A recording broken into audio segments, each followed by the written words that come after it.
अमित शाह कहाँ हैं? क्यों सीन से गायब हैं? क्या कोई लंबी प्लानिंग चल रही है, कोई लंबा षड्यंत्र चल रहा है या फिर चेहरा दिखाने की शायद हिम्मत नहीं हो पा रही है? देखिए, हम लोग बचपन में कहावत सुनते थे। आपको लगता है कि जंतर मंतर पे छात्रों के साथ पुलिस ने जो किया, सुरक्षा बलों ने जो किया, उसको लेकर आरएसएस और बीजेपी के बीच ये टकराव की स्थिति और तनाव की स्थिति बन गई है कहीं न कहीं? टकराव तो नहीं नहीं, कहा जा सकता। तनाव ये मजबूरी का तनाव है। मुझे तो हालात ऐसे लग रहे हैं कि ब्रिटिश राज में भी शायद ऐसी स्थिति नहीं थी। हुँ। ब्रिटिश राज में भी कार्यक्रम कर लेते थे स्वतंत्रता सेनानी, गन सर, उठाए। आपने कहा कि दमन का भय अब खत्म हो गया है। क्या यही जी। कारण है कि भाजपाई सत्ता, आरएसएस की व्यवस्था डरी हुई है, सहमी हुई है? अगर इनको लोकतांत्रिक व्यवस्था में विश्वास होता। किसी ज़माने में एक बड़ा फ़ेमस फ़िल्मी डायलॉग हुआ करता था कि मोगेम्बो खुश हुआ। आजकल चर्चा होने लगी है कि क्या मोगेम्बो डर गया है? देश का मोगेम्बो डर गया है और इतना डर गया है कि एक तो विपक्ष को बोलने नहीं दे रहा, विपक्ष को जनता से बात नहीं करने दे रहा, विपक्ष के सोशल मीडिया अकाउंट्स पर अटैक हो रहे हैं और खुद मोगेम्बो गायब है। जी हाँ, मैं बात कर रहा हूँ अमृतकाल में जिन्हें मोगेम्बो कहा जाता है, गृहमंत्री अमित शाह की। पिछले कई दिनों से समूचा विपक्ष उन्हें ढूंढ रहा है कि अमित शाह कहाँ हैं? आइए सवालों के जवाब दीजिए, जिम्मेदारी लीजिए, जवाबदेही तय करिए। लेकिन अमित शाह गायब हैं। वो अमित शाह गायब हैं जो पहली बार इतिहास में पहली बार जब नरेंद्र मोदी पीएम बनने के बाद प्रेस कॉन्फ्रेंस करने आए तो मंच किसने संभाला? अमित शाह ने।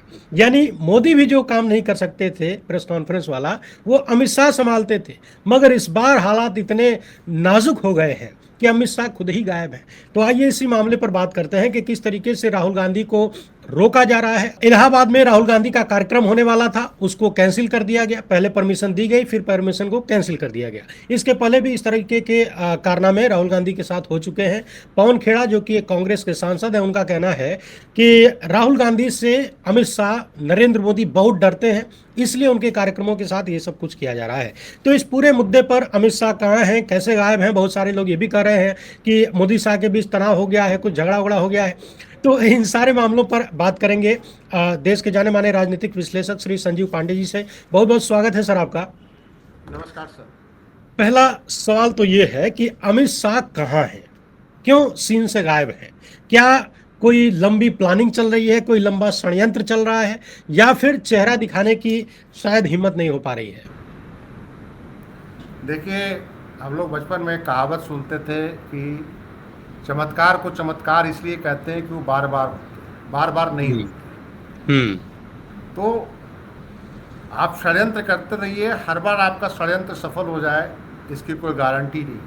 देखिए, जहाँ आपका दिमाग षड्यंत्र रचने का शुरू से रहा हो तो हुँ, षड्यंत्र करने से आप बाज नहीं आएंगे, षड्यंत्र आप हुँ, करेंगे। हुँ, क्योंकि छात्रों के आंदोलन में जो इनकी हार हुई है, जिस ढंग से इनकी बेइज्जती हुई है, जिस ढंग से इनको बैकफुट पे आना पड़ रहा है, तो उस हार से इनके अंदर एक नाराज़गी है, एक बौखलाहट है और उसका बदला लेने की कोशिश करेंगे। और धीरे धीरे वो हुँ, फ्रस्ट्रेशन सामने आ रहा है। जैसे अखिल भारतीय विद्यार्थी परिषद के कार्यक्रम में अतुल लिम्बे जी ने जो बोला है, वो अपने आप में जी, ही एक बहुत बड़ा एक संकेत है। हुँ, लेकिन सवाल ये है कि ये जिसने ब्रिटिश की गुलामी से छुट्टी पाई, जिसने इंदिरा गांधी की तानाशाही को उलट दिया, तो ये किस मुगालते में है कि ये अपने हिसाब से देश को हाँकेंगे। देश ये हाँकने वाले सिस्टम से नहीं चलेगा। देश पुलिस स्टेट बना के आप नहीं चला सकते। आपको कहीं ना कहीं लोकतांत्रिक प्रक्रिया से ही देश को शासन में आप शासन कर सकेंगे और उनसे आप संवाद करेंगे, तभी आपका कोई फल मिलेगा। लेकिन सर 12.5 साल से चला ही तो रहे हैं। हाँ, 12.5 साल से चला रहे हैं। लोग कहते थे कि कांग्रेस का कोई विकल्प है इस देश में। हुँ, आप वो दिन भी याद कीजिए इस देश के अंदर। अब बिल्कुल आप गोदी कहिएगा मीडिया कि को चुनाव साफा आयोग है, मोदी नहीं तो हूँ। आप कहिएगा उस समय चुनाव आयोग इतना बेईमान नहीं था। हुँ, आप कहिएगा कि कहीं ना कहीं कांग्रेसियों में कुछ लोकतांत्रिक एक आस्था थी लोकतंत्र के प्रति, वो इतने हुँ, तानाशाह नहीं थे। लेकिन याद कीजिए कि इस देश से मुगल भी गए, इस देश से अंग्रेज भी गए। हुँ, आप इस बात को, इतिहास को पढ़िए। और बड़े बड़े शासकों का जो एक शासन था, वंश था, उनका भी पतन हुआ। मौर्यों का पतन हुआ, गुप्तों का पतन हुआ, हर्षवर्धन का एक वो वंश आया तो था, समय उसका के भी साथ पतन हुआ।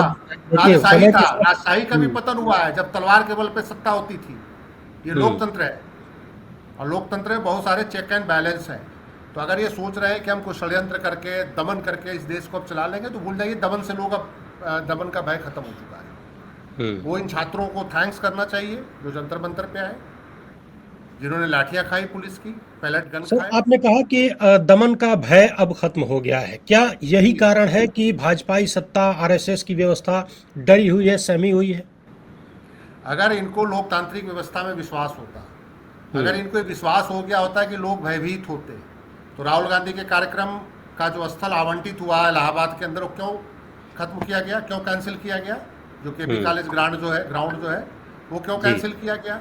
अमित हुँ, शाह जी क्यों नहीं आ रहे हैं? अगर उनके अंदर नैतिकता है, अगर उनके, ठीक है वो षड्यंत्र पीछे में रचे, षड्यंत्र रचने के लिए 2 घंटे काफ़ी होते हैं। हुँ। 24 घंटे में 2 घंटे में षड्यंत्र रचा जा सकता है, कोई जरूरी नहीं है कि बस 24 घंटे ही आप षड्यंत्र रचते रहें। ये भी तो हो आपके सकता है पास बहुत तो बड़ा सिस्टम है। षड्यंत्र रच रहे हो। बड़ा षड्यंत्र रचने के लिए भी 2 घंटे 4 घंटे बहुत होते हैं भाई। हुँ, षड्यंत्र रचने और के लिए कोई बैठक अमित करने की शाह जरूरत तो नहीं वैसे है। भी चाणक्य हैं गोदी मीडिया के, तो बहुत 2 घंटा सारे भी उनके लिए। अब तो टेक्नोलॉजी का जमाना है, आर्टिफिशियल हुँ, इंटेलिजेंस है, मोबाइल है, इंटरनेट है, हुँ, षड्यंत्र रचने के बड़े सारे तरीके होते हैं, आप रचिए।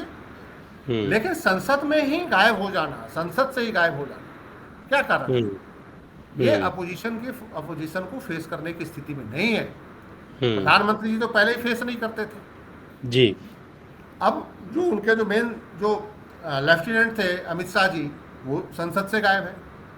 अब संसद में राजनाथ सिंह, नितिन गडकरी, ये सब सारे सामने आ रहे हैं। हुँ, अर्जुन राम मेघवाल जी हैं, किरण रिजिजू जी हैं, जो मेन हुँ, लेफ्टिनेंट हैं उनके। हुँ, तो मेरा ये मानना है कि कहीं ना कहीं इनमें भय आ चुका है। हुँ, षड्यंत्र अगर रचेंगे तो उनका षड्यंत्र अब कोई, अगर आप सोच रहे हैं लोगों में भय खत्म है और लोग जान रहे हैं कि षड्यंत्र ही रचते हैं, तो षड्यंत्र का अब कोई फायदा नहीं होने वाला है।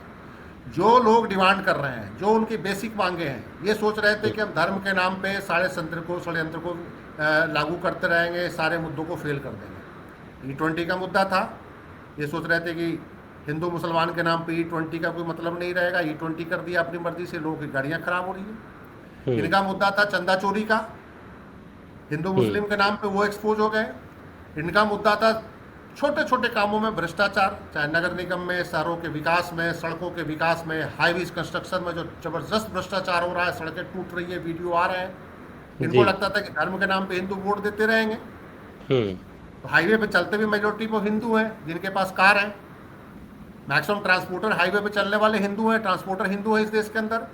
जी, तो हिंदू मुस्लिम के जो एक रंग था, अब वो फीका पड़ने लगा है। हुँ, और इनके सारे पोल खुल रहे हैं कि आर्थिक रूप से ये कितने बेसमझ हैं, आर्थिक नीतियाँ इनकी कितनी विफल हो रही है, किस हुँ, लेवल पे भ्रष्टाचार है, हर चीज़ में हुँ, कमीशन खाए जा रहे हैं, हर चीज़ में पैसा खाए जा रहे हैं। हुँ। 100 रुपये का काम 1000 में हो रहा है, नहीं तो इतने बड़े बड़े हाईवे क्यों गिर रहे हैं, पुल क्यों गिर रहे हैं? ये अभी सारी अभी सर बातें सामने आ जिस रही है, तरीके लेकिन से आज से 2 साल 3 साल पहले कई हुँ, जगह पुल गिरने की थी, तो इतना मुद्दा नहीं बन रहा था। हुँ, लेकिन ये अब ये सारे मुद्दे बन रहे हैं क्योंकि चंदा चोरी में एक्सपोज हो गए। हुँ। हिंदू हृदय, अब ये हिंदू हृदय सम्राट कहाँ रह गए? चंदा चोर हिंदू हृदय यानी सम्राट। यानी धर्म के नाम पे तमाम भ्रष्टाचार पे पर्दा डाला जा रहा था। अब चूँकि बिल्कुल। वो पर्दा ही फट गया, तो तमाम मुद्दों पर घेरे जा रहे वो पर्दा ऐसे फट गया कि राम को नहीं छोड़ा, उनके हैं। हुँ, गुल्लक से ही पैसे लेके भाग गए ये। हुँ, तो वो भी इनका जो चेहरा था वो एक्सपोज हो गया। तो मैं हुँ, समझता हूँ कि इतिहास गवाह है कि दमन से शासन नहीं चलता, हुँ। दमन सर करके सर कुछ नहीं एक चीज़ और है, दिल्ली के गलियारों में कुछ चर्चा ये भी है कि जिस तरीके से जंतर मंतर प्रोटेस्ट को अमित शाह की पुलिस ने हैंडल किया, फोर्सेज ने हैंडल किया, उसको लेकर मोदी शाह के बीच कुछ बातें हैं। क्या ये आप ने भी इस तरह की चीज़ें सुना है, और क्या ये संभव है कि इन दोनों के बीच ऐसा कुछ हो जाए? नहीं, मुझे थोड़ा सा ये मोदी शाह के बीच टकराव की बात मुझे समझ में नहीं आ रही है, क्योंकि हुँ, अमित शाह आज तक वही करते रहे हैं जो मोदी कहते रहे हैं। हुँ, अमित शाह मोदी मॉडल को लागू करते हैं, क्योंकि वो हुँ, गुजरात में भी उनका यही विभाग देखते थे। जो नरेंद्र मोदी जी हुँ, आदेश देते थे वो अमित शाह जी लागू करते थे उसको। और हुँ, दिल्ली में भी उनको गृह मंत्रालय इसीलिए दिया गया कि वो जो मोदी जी कहेंगे उसको उसी हिसाब से शासन को चलाने में वो पुलिस का इस्तेमाल करेंगे, एजेंसियों का इस्तेमाल करेंगे, सारा कुछ वो करते रहेंगे। जी, तो इसमें मोदी की हुँ, असहमति तो मुझे दिख नहीं रही है, क्योंकि ये सारा कुछ है कि मोदी ने उनका खुला छूट दे रखा है कि आप अपने हिसाब से मंत्रालय को चलाओ, अपने हिसाब से लोगों को टैकल करो, हुँ, चाहे उनको डंडा मारना पड़े, चाहे उन पे कोई धारा लगाना पड़े, चाहे उन पे देशद्रोही उनको हुँ, साबित करना पड़े, सब कुछ आप होम मिनिस्ट्री के अंडर में है, आप चलाओ। यहाँ हुँ, पे मुझे कहीं ना कहीं टकराव लग रहा है उनका आरएसएस से। हुँ। आरएसएस से इसलिए टकराव लग रहा है कि सबसे ज़्यादा जो बुरी स्थिति में फंस गई है और राष्ट्रीय स्वयं सेवक संघ उसमें फंसता हुआ नजर आ रहा है, कैसे? क्योंकि छात्रों का आंदोलन है और आरएसएस का हुँ, एक बहुत बड़ा जो संगठन अखिल भारतीय विद्यार्थी परिषद छात्रों के बीच का है। एबीवीपी। तो एबीवीपी, और जिस हुँ, ढंग से छात्रों में नाराजगी बढ़ रही है और जिस ढंग से विपक्षी छात्र संगठन खास करके लेफ्ट, हुँ, जिनके लिए लिमये साहब कह रहे हैं कि देशद्रोही और लेफ्ट शामिल हो गए थे, उसने इस हुँ, हुँ, प्रोटेस्ट में बहुत बड़ी भूमिका अदा करी। हुँ, कांग्रेस जनता पार्टी की भूमिका थी, लेकिन उसके पैरेलल लेफ्ट के जो ऑर्गेनाइजेशंस हैं उन्होंने बिहार से लेकर दिल्ली तक मूवमेंट को खड़ा करने में एक बहुत बड़ा रोल प्ले किया, और हुँ, उससे आरएसएस चिंतित हुई, क्योंकि उसको पता है कि यूनिवर्सिटी के कैंपस में, कॉलेज के कैंपस में हमको वैचारिक रूप से ये जबरदस्त टक्कर फ्यूचर में दे सकते हैं। तो आरएसएस की चिंता बड़ी है, और आरएसएस शायद इस बात से नाखुश होगी कि आपने किस तरह से बच्चों को डील किया, हुँ, क्योंकि एबीवीपी जब जाएगी, अब जैसे यूनिवर्सिटियों में चुनाव होगा या यूनिवर्सिटियों में जब जी, जाएगी अपना प्रचार करेगी, तो लोग यही पूछेंगे कि तू हुँ, बचाओ कि तेरे संगठन के लोगों ने हमारे ऊपर पैलेट गन कैसे चलाया। और एक बात मुझे आपको बताता हूँ, अमित शाह खुद एबीवीपी से मेरी जानकारी में जुड़े रहे अपने हुँ, यंग एज। धर्मेंद्र प्रधान भी एबीवीपी से जुड़े रहे, अखिल भारतीय विद्यार्थी जी, परिषद से हुँ, किसी न किसी हुँ, लेवल पे जुड़े रहे हैं अपने युवा के कार्यकाल में। जी, तो हुँ, इनको एबीवीपी को जवाब देना पड़ेगा आने वाले टाइम में, और हुँ, वो संघ का एक बहुत बड़ा आउटफिट है जो छात्रों के बीच काम करता हुँ, है। तो ये आरएसएस को चिंता सता रही है। आरएसएस को चिंता सता रही है कि जो उनके नियमित कार्यक्रमों में जो लोग आते हैं, उनके हुँ, बच्चे उनसे सवाल पूछ रहे हैं जो आरएसएस के कार्यक्रमों में जाते हैं कि जी, तुम संघ के कार्यक्रम में जा रहे हो लेकिन यहाँ पेपर लीक हो रहा है, हम तो बेरोजगार हैं। जो हुँ, जंतर मंतर पे जो आपने कार्यक्रम देखा, उसमें कई जो भाजपा समर्थक लोगों के जो बच्चे आए हुए थे और अपने घर परिवार की दशा को बता रहे थे, बिल्कुल, तो कुछ उससे तो आरएसएस की भाजपा चिंता बढ़ी भाजपा है। सरकार में शामिल लोगों के बच्चे थे। जी, तो उससे हुँ, आरएसएस की चिंता बढ़ी है। तो ये हुँ, हो सकता है कि अमित शाह की कार्यशैली को लेकर संघ की चिंता होगा, क्योंकि संघ जो है एक ऐसा संगठन है जो आगे निरंतर काम करना चाहता है, हुँ, और एक बार अगर जमीन उखड़ गया तो फिर जमीन को पाना बड़ा मुश्किल होगा। हुँ, तो ये जो है अमित शाह के अगर इस गलती के कारण जिस ढंग से लेफ्ट ग्रुप के ऑर्गेनाइजेशंस आगे बढ़ रहे हैं, जो खास करके छात्र संगठन लेफ्ट खात्मे की जी, तरफ था, लेकिन इस हुँ, आंदोलन ने लेफ्ट को जिंदा कर दिया। केरल में हुँ, सरकार चली गई लेफ्ट की, बंगाल में हुँ, पहले चली गई थी, त्रिपुरा में पहले चली गई थी, हर जगह बीजेपी ने इनको हराया था, केरल में कांग्रेस ने हरा दिया। जी, लेकिन इसी बीच एक लेफ्ट ऑर्गेनाइजेशन जो है खड़ा हो जाए छात्र मूवमेंट के बीच, तो हुँ, लगेगा कि जो चीज़ खत्म हो रहा है तो दोबारा जिंदा कैसे हो रहा है और हुँ, क्यों हो रहा है, उसमें तो ये चिंतन करेंगे ना। और अगर ये एक बार जब ये दशा चल, एक बार ये अगर निरंतर बढ़ते गए तो आने वाले टाइम में यूनिवर्सिटी पॉलिटिक्स चाहे स्टूडेंट पॉलिटिक्स में लेफ्ट के लड़के, कांग्रेस के लड़के, एनएसयूआई के जो लड़के हैं वो आगे बहुत मजबूती से बढ़ेंगे। जी, और ये 15% जो वोटर हैं इस देश के अंदर, 18 से 30 साल के बीच 15 से 20% वोटर हैं, अगर इनका हुँ, दिमाग चेंज हो गया तो अपने घरों पे भी जाके दबाव डालेंगे। बिल्कुल, तो फिर वैसे में क्या हो जाएगा हुँ, कि जो कोर हिंदू वोटर जो इनको 15-20% मिलता है, आप मान के चलिए जैसे तमाम आरोप लगते हैं कि ईवीएम से 10% वोट मैनेज हाँ, करते वो हैं, सारी चोरियाँ छोड़ दिया जाए। मैनेज कर देते हैं, हुँ, 2-3% वोट एसआईआर से मैनेज हो जाएगा, तो हुँ, 10-15% ही वोट मैनेज होगा ना। हुँ, इलेक्शन कमीशन को भी मैनेजमेंट की एक सीमा है ना। कोर वोटर तो आपको चाहिए ना चुनाव जीतने के लिए। हुँ, आप किसी कंस्टिट्यूंसी में 50,000 वोट ला रहे हैं तो 20,000 की बेईमानी करेंगे ना, ये थोड़ी है कि 50 के 50,000 अपने हिस्से में डाल लेंगे। हुँ, उसमें 15-20,000 तो आपके कोर आइडियोलॉजी के समर्थक लोग होंगे ना। और जो बिल्कुल, बाकी पूर्व में आरएसएस और बीजेपी से जुड़े लोगों ने जो सवाल किए हैं, और अब जो वीडियो आ रहा है और जिस ढंग से बीजेपी को चुनौती दे रहे हैं, हुँ, जो भारतीय जनता पार्टी के साथ जुड़े हुए लोग 30-30 साल से आरएसएस के साथ जुड़े हुए लोग सीधा बीजेपी और आरएसएस को चुनौती दे रहे हैं, उनकी हुँ, लैंग्वेज देखने वाली है, वो आरएसएस की चिंता का कारण है। अरे क्यों हुआ? मोदी जी, अमित शाह जी के जो न सुनने की प्रवृत्ति के कारण हुआ है। तो आपको आपको ये लगता है कि सुनने की प्रवृत्ति उनके अंदर भी है। आपको लगता है कि जंतर मंतर पे छात्रों के साथ पुलिस ने जो किया, सुरक्षा बलों ने जो किया, उसको लेकर आरएसएस और बीजेपी के बीच ये टकराव की स्थिति और तनाव की स्थिति बन गई है कहीं ना कहीं? टकराव तो नहीं नहीं, कहा जा सकता। तनाव ये मजबूरी का तनाव है, तनाव की स्थिति हम्म। नहीं बनी है, दोनों में कोई हम्म। अंतर नहीं है। हम्म। हिंदुत्व के नाम पे आरएसएस की बदनामी हो गई ना चंपत राय के कारण। हम्म। आरएसएस को अपनी चमड़ी बचानी है। वहां मंदिर के चंदा चोरी में तो सीधा आरएसएस के लोग बैठे थे ना, बिल्कुल। चंपत राय हम्म। बीजेपी के तो है नहीं, आरएसएस से संबंधित है। हम्म। तो सवाल है कि आरएसएस के जो इमेज पे जो डेंट पड़ा है, वो डेंट पड़ ही रहा था, ऊपर से ये डेंट भी पड़ गया। हम्म। डैमेज और इसमें कंट्रोल इसमें डैमेज कंट्रोल करने की स्थिति में ये है नहीं, और उस हम्म। ना होने की स्थिति में गाली गलौज की भाषा का इस्तेमाल कर रहे हैं, जो मधु लिमिये ने, अतुल लिमिये ने जो किया तो सर, कि एक चीज ये है महत्वपूर्ण कि आप ये कह रहे हैं कि आरएसएस इस बात से कहीं ना कहीं तनाव में है कि जिस तरीके से ट्रीट किया गया, वो उन्हीं का कोर वोटर है, उनका कोर समर्थक है, और उनके बीच नाराजगी है। लेकिन इसके बाद भी ऐसा तो नहीं कि इन्हें अपने किए पर कोई पछतावा हो। ये लगातार आरएसएस के लोग युवाओं को गालियां दे रहे हैं, जेनजी को उल्टा सीधा बोल रहे हैं। उस प्रोटेस्ट में हिस्सा लेने वाले जो वामपंथी विचारधारा के लोग हैं, लड़कियों को खासकर कह रहे हैं कि इनको जो है सामूहिक दुष्कर्म पसंद है। तो इस तरह की बातें कहना, क्या आपको लगता है कि इसमें कोई पछतावा है? बल्कि ये लोग तो और ज्यादा अटैक कर रहे हैं।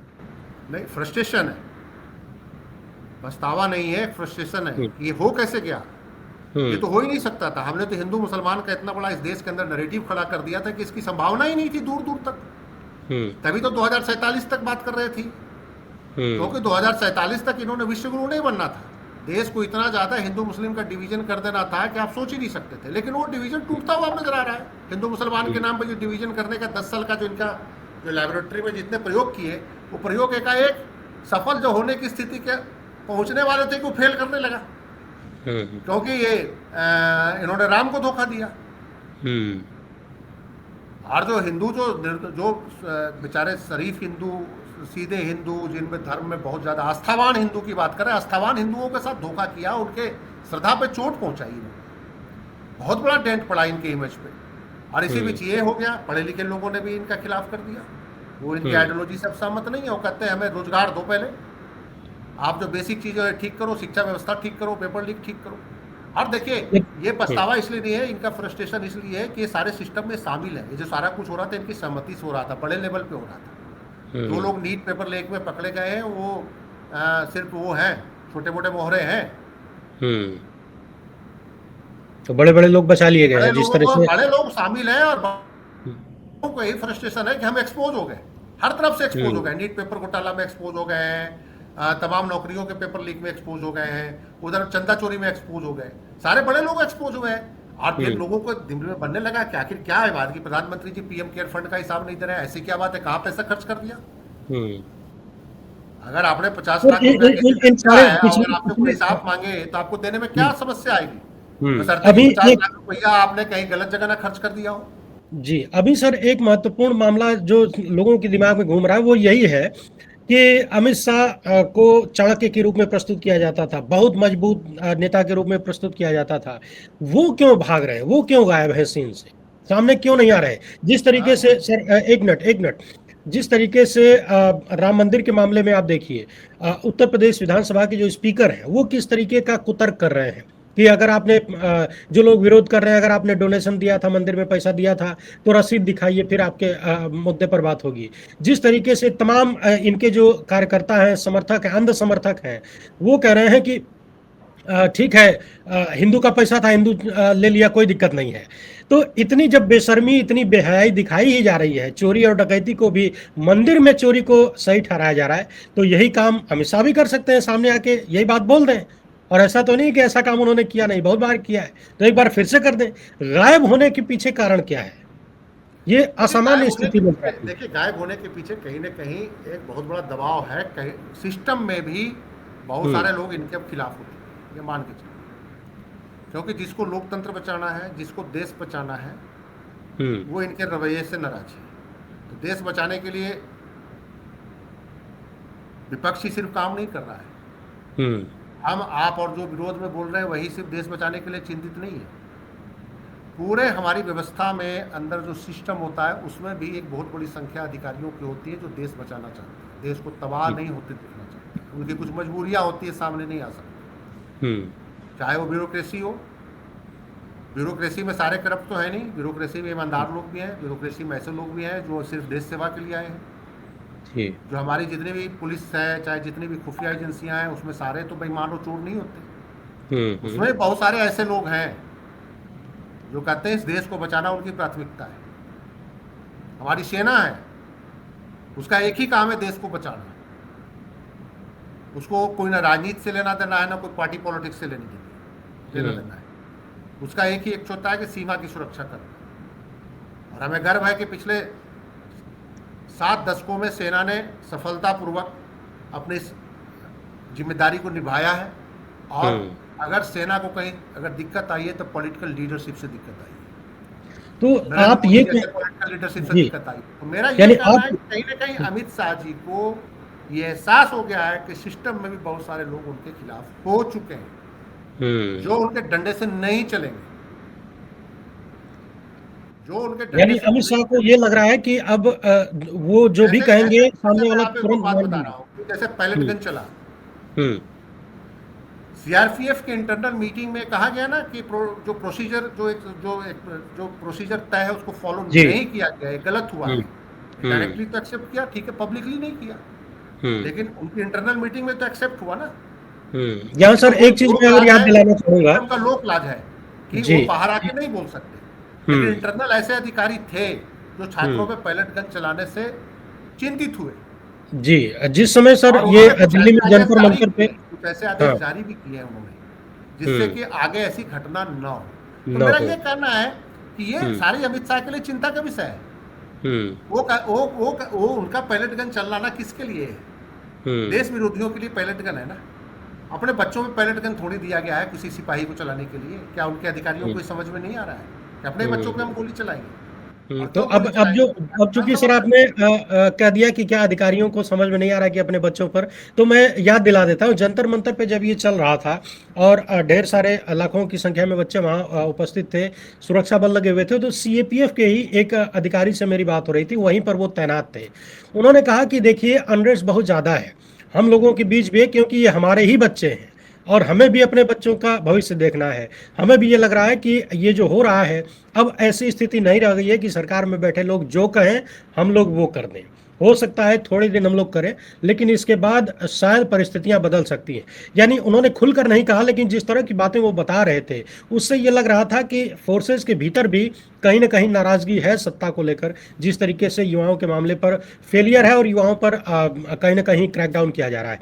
तो आपका ये मानना है कि अमित शाह इन परिस्थितियों को समझ चुके हैं कि अब यस मैन हर कोई मिल जाएगा, ये संभव नहीं है, इसलिए गायब है। मैं कहता हूं कि ये देश इसलिए बचा रहा कि राष्ट्रवादी लोगों का एक बहुत बड़ा जमात हमेशा रहा है, हम्म। और वो कभी भी ऐसी नीतियों को एक सीमा तक बर्दाश्त करेगा। देश तोड़ने वाली जो इनकी नीतियां हैं उसको एक सीमा तक बर्दाश्त करेगा, और कहीं ना कहीं अपने अपने हिसाब से देश को बचाने की कोशिश करेगा। इनको अच्छी सलाह देगा, नहीं मानेगा तो फिर वो बोलेंगे कि फिर लीजिए भुगतिए आप। तो सीआरपीएफ के ऑफिसर्स जंगलों में लड़ते रहे उन बुरी परिस्थितियों में, उनको ये पता है कि ये उनका प्रमोशन का भी हक मार के बैठ गए जी। और उन्होंने कैसे नक्सलिज्म किसने खत्म किया? सीआरपीएफ के कोबरा बटालियन और जो जंगलों में बैठे जो हमारे जवान थे, उन्होंने नक्सलिज्म को खत्म किया। विपरीत परिस्थितियों में वहाँ पे सीआरपीएफ के ऑफिसर बैठ के खत्म करते रहे। कईयों के पैरों में चोट लगा, किसी को कहीं गोली लगी, कोई ऐसे हैंडीकैप्ड है, और उनको प्रमोशन नहीं दे रहे थे। जब हाई कोर्ट और सुप्रीम कोर्ट का फैसला आया तो उसको भी बदल दिया। तो हर जगह एक लग रहा है कि जो भी एक नियम और कानून के मुताबिक काम होना चाहिए उस देश के अंदर नहीं हो रहा है। अरे सत्ता को बनाए रखने के लिए हर नियम कानून को तोड़ने के लिए आवता है। तो ऐसा एक आदमी लोकतंत्र में नहीं चल सकता। हर चीज़ की एक सीमा होती है। उनको कहीं ना कहीं आपको झटका लगेगा, और झटका लगने के बाद आपकी विदाई तय हो जाएगी। झटका जो है जनता देगी आपको, लोकतांत्रिक तरीके से देगी। भारत का इतिहास कभी भी हिंसक आंदोलन का नहीं रहा है। आप मान के चलिए, आज़ादी का आंदोलन भी जो भारत का मिला है वो लोकतांत्रिक तरीके से उन्होंने हासिल किया। सर कांग्रेस जी ये जो बैठे हुए हैं सत्ता में, इन्होंने भी सत्ता लोकतांत्रिक तरीके से ही हासिल किया। इसी संविधान के जो प्रदत्त अधिकार है, जो सिस्टम है, जो चुनावों का सिस्टम है, उसी के तहत इन्होंने हासिल किया। अब ये सोचते हैं कि हम राजशाही में तब्दील कर दें इस लोकतांत्रिक व्यवस्था को, हमारे हिसाब से चुनाव आयोग चले, जुडिशरी मेरे जेब में हो, हर सिस्टम में जो ये फैसला ले ले एडजेक्टिव, उसको फोन कर दें कि ये आप ऐसा कर दीजिए, ये हमारा ओके है, और वही चीज़ जुडिशरी भी करे, वही चीज़ इलेक्शन कमीशन भी करे। इस सिस्टम को लागू करने की कोशिश कर रहे हैं। लेकिन आप याद रखिए कि पहले भी इंदिरा गांधी ने भी थोड़ी बहुत जब ये करने की कोशिश करी तो उसको कहीं ना इंदिरा जी को झटका लगा था, चाहे जुडिशरी से झटका लगा, चाहे इलेक्शन कमीशन से झटका लगा, हर जगह से झटका लगा है। अभी भी हम निराश तो नहीं है, ये सारा सिस्टम कोलैप्स कर चुका है, कहीं ना कहीं सुधार हो जाएगा। नहीं, बिल्कुल, जैसे पिछले दिनों जब इलेक्शन कमीशन से सूचनाएं आ जाती है कि वहाँ क्या धांधली कर रहे हैं, हमें पुलिस के अधिकारी ही बता जाते हैं कि क्या धांधली करने वाले हैं। तो आज जो बैठे हुए लोग हैं वो भी इनसे दुखी हो चुके हैं, इनके कार्य प्रणाली से दुखी है, क्योंकि उनको तो बिठा रखा है, सिर्फ हस्ताक्षर करने के लिए बिठा रखा है। सारी पॉलिसियां जो है मुंबई में तय होती है और मुंबई का मतलब आप साइन कर दिए। नहीं, आपने कहा मुंबई में तय होती है, मतलब इसका क्या अर्थ निकाला जाए? मुंबई में मतलब क्या, आप देखिए जो मुंबई में जो लोग बैठे हैं, देश की आर्थिक राजधानी है, देश के बड़े बड़े घराने हैं, वही नीतियां बना रहे हैं सारी देश की। धन्ना सेठों की बात कर रहे हैं। साइन करते हैं, जो अधिकारी थोड़ा बहुत रेसिस्ट करता है, कहता है कि नहीं ये देश हित में नहीं है, तो उसको हटा दिया जाता है। बहुत सारे ऐसे आपको उदाहरण मिलेंगे। यानी धन्ना सेठ देश की नीतियां तय कर रहे हैं। और ये तो इसमें तो कोई सवाल ही नहीं है। इसमें तो क्या, आप डेली तो देख रहे हैं, डेली अखबार पढ़िए, धन्ना सेठों के फेवर में कितनी नीतियां होती हैं और मजदूरों के फेवर में कितनी नीतियां हैं, किसानों के फेवर में कितनी नीतियां हैं। डेली अखबारों के हेडिंग से तो पता चल जाता है। अखबार भी धन्ना सेठों के लिए ही लिखते हैं। जी, अभी सर जो राहुल गांधी का कार्यक्रम कैंसिल किया गया है, परमिशन कैंसिल हुई है, उसको लेकर कांग्रेस सांसद हैं पवन खेड़ा, क्या कुछ कह रहे हैं, इसको सुन लेते हैं, फिर इस पर आपसे जवाब चाहेंगे। हाँ, परमिशन कैंसिल कर दी है। ये तो संघर्ष है, हम करेंगे। ये लोग डरते हैं राहुल गांधी से, ये आपको सामने दिख रहा है। संसद में भी डरते हैं और बाहर भी डरते हैं। डरने दीजिए, हम भी डराते रहेंगे। देहरादून के बाद प्रयागराज के कार्यक्रम को लेकर खबर, वही तो बात कर रहा हूँ कि डरते हैं, वो डरते हैं राहुल गांधी से। संसद में भी नहीं आते राहुल गांधी के सामने, और जहाँ राहुल गांधी छात्रों की गूंज करने जाते हैं वहाँ हर बार प्रॉब्लम करने की कोशिश करते हैं। करते रहे, ये छात्रों की शक्ति है, ये राहुल गांधी की शक्ति है, ये विपक्ष की शक्ति है। इसके आगे इनका डर कामयाब नहीं होगा। हम अपना काम करते रहेंगे, ये कार्यक्रम होके रहेगा। लेकिन देहरादून तो गए थे आप लोग, फिर भी यहाँ भी जाएंगे। लेकिन सर सवाल ये कुछ लोग कर रहे हैं कि राहुल गांधी छात्रों की बात को प्रमुखता से उठा रहे हैं, तो झारखंड के मामले पर राहुल गांधी की क्या राय है? हमारी नेता कल भी वहाँ गई, लगातार टच में है, और जो यहाँ हुआ वो और कहीं नहीं हुआ, जो यहाँ हुआ वो और कहीं नहीं हुआ। तो पवन खेड़ा साफ साफ कह रहे हैं कि भाजपा के लोग, जो गुजराती जोड़ी है मोदी शाह, ये लोग राहुल गांधी से बहुत डरते हैं, इसीलिए उनके खिलाफ इस तरह की षड्यंत्र और साजिशें होती हैं, उनके कार्यक्रम को कैंसिल किया जाता है। तो सर, इसको किस रूप में देखते हैं आप? ये डर क्या इतना बड़ा हो गया कि विपक्ष को बोलने नहीं देंगे, और क्या बोलने नहीं देने से आवाज बंद हो जाएगी, बोलना बंद कर देंगे? तो हमें तो हालात ऐसे लग रहे हैं कि ब्रिटिश राज में भी शायद ऐसी स्थिति नहीं थी।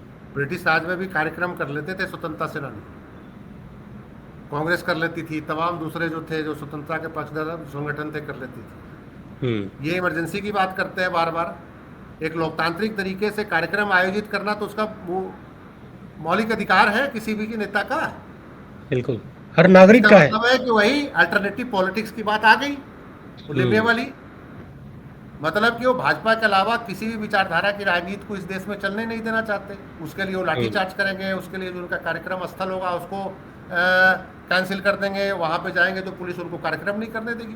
और ये राहुल गांधी का जो कार्यक्रम है, ये तीसरा कार्यक्रम है। पहले कोटा में था, फिर देहरादून में था, शायद इलाहाबाद में अब है। इलाहाबाद में कैंसिल किया गया। हाँ, इलाहाबाद, देहरादून में कैंसिल किया गया था, फिर कोई अल्टरनेटिव जगह उनको मिली, वहाँ किया। पहले कोई परेड ग्राउंड था, उसको रद्द कर दिया था। अब यहाँ पे केपी कॉलेज ग्राउंड में होना था, और ये जो है कायस्थ पाठशाला ट्रस्ट के अधीन है।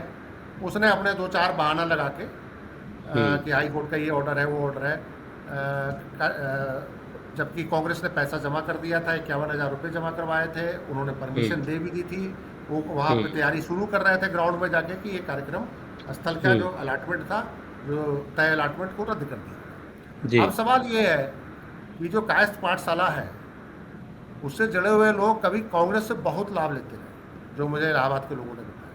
हुँ, हाँ, और जो अभी जुड़े हुए लोग हैं वो कांग्रेस की राजनीति करते रहे। अब उसमें से सत्ता बदलते ही सारे लोग भाजपा में हो गए, भाजपा से हुँ, तमाम लाभ ले रहे हैं। और ये बताया जा रहा है कि भारतीय जनता पार्टी का प्रेशर आया और उसको रद्द कर दिया। नहीं तो हुँ, वहाँ तमाम शादियाँ होती हैं, बिल्कुल। वहाँ पे तमाम लोग पैसे लेते हैं और काफ़ी शादियाँ करते हैं। वीआईपी शादियाँ वहाँ होती हैं। वीआईपी शादियाँ कहते हैं कि सबसे ज़्यादा वीआईपी शादियाँ वहीं होती है, इलाहाबाद के सबसे ज़्यादा महंगी शादियाँ वहीं होती हैं। वहीं होती हैं, जी। लेकिन छात्रों के कार्यक्रम को वहाँ रद्द किया गया। बहाना क्या बनाया गया कि छात्रों का एजुकेशन न डिस्टर्ब हो जाए। अरे मुद्दा ही हुँ, वही है, पेपर लीक एजुकेशन में होता डिस्टर्ब हो है। जाए, ये वो उस सरकार के दौर में हो रहा है सर, जहाँ पर कांवड़ यात्रा के लिए हफ्तों के लिए स्कूल, कॉलेज, मदरसे स्कूल सब बंद बंद है। कर दिए गए। हाँ, अब यही देखिए ना कि हुँ, वहाँ छात्रों की पढ़ाई पे प्रभाव ना पड़े, इसलिए राहुल गांधी हुँ, का कार्यक्रम रद्द है। और पश्चिम हुँ, उत्तर प्रदेश के तमाम स्कूल बंद कर दिए गए अगले 10 दिन से कि कांवड़ियों के रूट पे कोई प्रभाव ना पड़े उनका। तो हुँ, देखिए कितना दोहरा रवैया है। हुँ, तो इससे ये है कि ये वही है कि अल्टरनेटिव पॉलिटिक्स की जो लोकप्रियता बढ़ रही है, जो इनकी हुँ, बदनामी हो रही है, उससे डरे हुए हैं। इलाहाबाद छात्र आंदोलन का बहुत बड़ा केंद्र रहा है शुरू से। जी। नेहरू जी और इंदिरा जी, मोतीलाल नेहरू का परिवार का एक खानदानी जगह है। हुँ, उनके पास ये भी ऑप्शन था कि वो आनंद भवन में भी कर सकते हैं, लेकिन आनंद भवन बहुत छोटा है। हुँ, स्वराज भवन आनंद भवन जो है उनका जो पुश्तैनी जी। था जो उन्होंने दे दिया। हुँ, अब हुँ, जो है मसला है कि राहुल गांधी को ये स्ट्रैटेजी अपनानी चाहिए। तो एक जगह कार्यक्रम जहाँ भी छात्र गुंज करना चाह रहे हैं एक जगह कार्यक्रम ना करें, हुँ, वो हर कॉलेज का यूनिवर्सिटी का दौरा करें। जो जी। यूनिवर्सिटी के शिक्षा को तबाह करने वाले जो वहाँ अधिकारी बैठे हैं, उनका जो भ्रष्टाचार है, छात्रों की फीस बढ़ रही है, छात्रों की पिटाई हो रही है। 2 दिन पहले इलाहाबाद यूनिवर्सिटी में छात्रों की पिटाई हुई। वहाँ के हुँ, वाइस चांसलर, वहाँ के प्रॉक्टर पे तमाम सवाल उठ रहे हैं। हुँ, ऐसे जगह पे कॉलेज के बाहर, यूनिवर्सिटी के बाहर जाके यूनिवर्सिटी कैंपस में घुसे और संवाद करें। हुँ, एक जगह कार्यक्रम करके छात्रों को बुलाने के बजाय इलाहाबाद डिग्री कॉलेज जाए, ईश्वर शरण डिग्री कॉलेज जाए, सीएमपी डिग्री कॉलेज जाए, केपी कॉलेज जाए, इलाहाबाद यूनिवर्सिटी जाए, 2 दिन का कार्यक्रम रखें। हुँ, भाई बिल्कुल आपको और छात्रों से संवाद करना, आप जाइए, खुलिए, घूमिए शहर में, क्या फर्क पड़ता हुँ, है। कोई हुँ। रोकेगा तो फिर देखेंगे, फिर पता चलेगा इनका सही रूप। नहीं, जब रोकेगा तो छात्र खुद ही आ जाएँगे। अभी तो केपी का अभी कॉलेज, इंटर कॉलेज ग्राउंड जो भी है, केपी कॉलेज ग्राउंड कैंसिल कर दिया। हुँ, लेकिन जब वो घूमेंगे तो घूमने से रोकने के बाद अगर ये रोकेंगे, वहाँ पुलिस बल का प्रयोग होगा, छात्रों को रोका जाएगा, राहुल गांधी को रोका जाएगा, तो क्लियर हो जाएगा ये लोकतंत्र के बहुत घोर विरोधी हैं, तानाशाही राजनीति इसमें। तो इनको एक्सपोज भी तो करना चाहिए। हुँ, एक्सपोज करने की रणनीति ये है कि आप छात्रों के बीच छात्रों को एक कार्यक्रम स्थल पर बुलाने के बजाय आप छात्रों के बीच जाके संवाद कीजिए। हुँ। आप रोड तो शो कीजिए छात्रों के जी। साथ। हुँ, चुनाव के समय में रोड शो करते हैं ना लोग, हुँ, हुँ, आप हुँ, रोड शो हुँ। कीजिए छात्रों के साथ। जी, तो उसकी भी तो मेरा ये परमिशन तो मिलनी कहना है चाहिए ना? कि ये निश्चित रूप से राहुल गांधी की लोकप्रियता से बहुत डरे हुए हैं, ये फैक्ट हुँ। है। लोकसभा में राहुल गांधी का सामना अमित शाह जी नहीं करना चाहते, प्रधानमंत्री जी नहीं करना चाहते। लेकिन इनकी अरे ढिठाई जो देखिए, सामना नहीं करना चाहते, किरण रिजिजू को भेज देते हैं कि परिसीमन बिल पे आप सहयोग कीजिए। हुँ। शर्मी की हद भी देखिए इनकी। और दूसरा सबसे बड़ी बात है कि उधर परिसीमन बिल की बात करना चाहते हैं, इधर इधर बिना डिस्कशन के जजेस का जो संख्या बढ़नी थी वो बिल पास कर दिया, पास कर देते बड़ी हैं। बिल के रूप में पास कर दिया। तो हुँ, भी पास कर दो, क्या जरूरत है, अपोजिशन वालों को पीट पाट के बाहर निकाल दो, पास हुँ, कर दो, आपको मिल जाएगा। तो मेरा ये कहना है कि बड़ा बहुत ही मतलब कि दोहरा मानदंड है इनका।